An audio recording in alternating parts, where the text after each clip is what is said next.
আমার ছেলের তো শনির দোষ। উস্তাদ, ওর তো শুধু এই সমস্যা না, ওর তো নিয়মিত হয় স্বপ্ন দোষ। ও তুই মাঠে নেমে গেলি থেমে। থাকো থাকো, আমি সে পাগলটা শেখাই আসি। ওখানে আছে পাগলটা।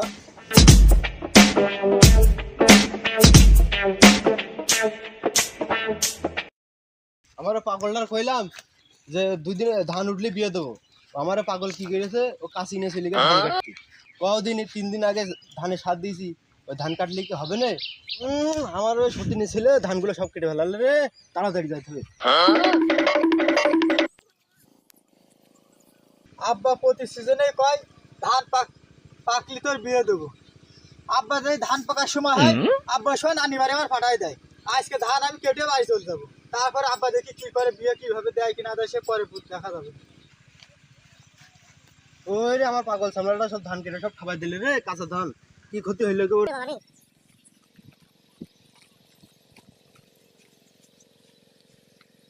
এই, কি করছিস? ধান কাটছি।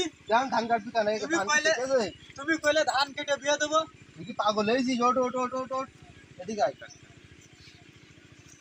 হ্যাঁ, উঠে এসে কি করবে? ধান কাটছি, ধান কাটা হয়ে গেলে সন্ধ্যের সময় তুমি আমার বিয়ে দেবো আজকে। হ্যাঁ, তোর বিয়ে দেবো কি করে? তোর মেয়ে দেখা দিয়ে নিয়ে গেলি, সে বিয়ে ভেঙে যায়। আমি কি করবো তুই ক? আমার কি কোনো জোর আছে? হ্যাঁ, তুমি জানে মেয়ে দেখতে যাও, হ্যাঁ তুমি মেয়ের বাপের সাথে আগে যৌতুকের কথা কও, তাহলে কি মেয়ে দেয় তোমার ছেলের কদিনই? ওর পাগল, তুই বুঝিস কিছু? তোর এই যে বড় করতে কত টাকা পয়সা আমার খরচ তুই জানিস? তোর এই ছোটো কালেতে যে বিয়ে পর্যন্ত আমার কত লাখ টাকা খরচ, তাও তো আমি অত টাকা চাইনি। ওই 20-25 হাজার টাকা ওই খরচের জন্য, বুঝিস না তুই? এগুলো না নিলে হয়? ওর মনে তোর ওইসব কোনো সমস্যা না, তোর মনে শনির দোষ আছে। তা আমি একটা খবর পাইছি, ও মশা হাটি একটা ফকির আছে, দরবেশ বাবা, বিরাট কামের মানুষ, বুঝতে পারিস? তা ওর কাছে নিয়ে যাবা না, তাই যে কোনো কাজে তোর বাবার পায়ে হাত পায়ে ধরে তোর বিয়ের একটা লাইন করে দিবে। চল।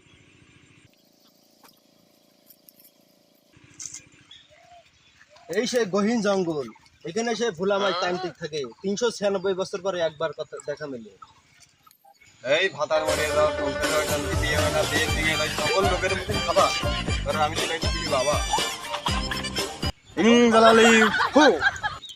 দেখিস বড়ার বাল কি একটা শুরু করে দিয়ে, দেখিস ক্ষমতা দেখাচ্ছে। হ্যাঁ, বাঁশ বাগানে মাথার উপরে চাঁদ উঠেছে ওই।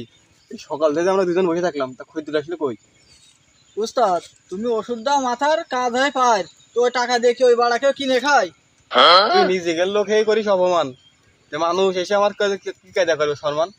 দেখ ওইসব বাদ দে, দু একটা ভক্তবৃন্দ পাওয়া যায় কিনা দেখ। দূর দূরান্ত থেকে আসে গান তরি গান ভাই বোনেরা, মাথায় ব্যথা, পেটে ব্যথা, চোখ পাল্টি গোয়া, হাঁটুর মধ্যে ঘোরা, যার যে সমস্যা সব সমস্যার সমাধান দেওয়া হয় আমাদেরই বিড়ি বাবা। যার যা সমস্যা এখানে এসে সমাধান নিতে পারো। হ্যাঁ, এখানে তো কথা শুনে আছে, তাহলে বাবা মানে আস্থানা মানে এখানে আছে। চল মনে এমনি আয়।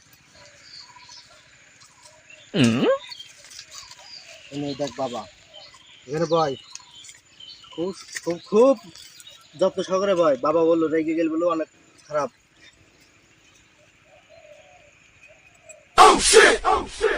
বাবা, আমার ছেলের যে অবস্থা, এর কি কোনো আছে তোমার কাছে কোনো ব্যবস্থা? তোমার ছেলের যে অবস্থা, আমার কাছে আছে এর ব্যবস্থা। তোমার ছেলের নাম কি লিটন ঘোষ? তোমার ছেলের তো শনির দোষ। উস্তাদ, ওর তো শুধু এই সমস্যা না, ওর তো নিয়মিত হয় স্বপ্ন দোষ। ও তুই মাঠে নেমে গেলি থেমে। হ্যাঁ বাবা, তুমি এ কথা কিভাবে জানলে? তাহলে আমার এই যে ওষুধে কাজ হবে, এই কথা কি তুমি মেনলে? হ্যাঁ বাবা, তোমার ওষুধই পারে বিশ্বাস আছে, দাও তুমি আমার ওষুধ দাও। এই বিশ্বাস করি মানে কি? তুই নিজে তোর কাজ হলো না? তোর যে সেন বাসাটা 20 টাকা কম নিলাম তোর। এই দিলাম ব্যঞ্জন, এই খালি হবে না তোমার আর কোনো টেনশন। আরে এই দিলাম গুরু, এই দিয়ে করবা তোমার ছেলের বিয়ের কাজ শুরু। দাদা এই নাও ওষুধ, দিয়ে দাও হাদিয়া। এর আমার একটা গার্লফ্রেন্ড আছে, নাম তার সাদিয়া।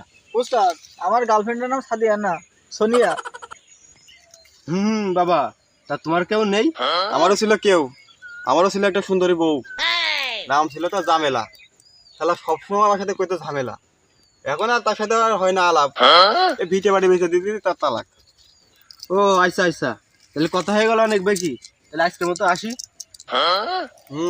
ঠিক আছে ঠিক আছে, যাও তাহলে ওষুধ কটা মন দিয়ে খাও।